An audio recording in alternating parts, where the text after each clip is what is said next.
Those are Licky in the team. It's Josh here. And Sarah. Today was pretty much the same as yesterday. I looked after 2 ankles, 2 knees, a calf sprain, straps and thumbs, looked after a corpse quad, watched the ice bath, and then helped with some massage of someone's thoracic spine. Yeah. Sounds like a pretty We good won day. as well. We won a good Yeah. What was the score? 10-1. 10-1. Alright, our team won 7-5, so we won the second game. We started off in the morning doing a bit of strapping, a bit of myotherapy, some of the stuff that Licky taught us, which is cool. So once we did all the strapping, went to the game. Actually in the first game, one of my players had an issue with their shoulder, so he came off, had to ice that, had to get that sorted by the physio, do a bit of strapping before the next game.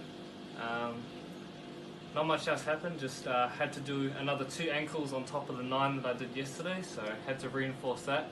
Actually the first time I used the Fixamal underneath, so that was pretty cool too. But apart from that, it was a pretty solid day. Had to do a bit of management stuff too, because our manager was at the hospital with one of the players from one of the other teams. So got a bit of experience doing a bit of management, keeping the score, running a bit of the warm up and cool down, but yeah, apart from that, it was a real solid day. Keen for tomorrow. Anything else to do? Sweet as.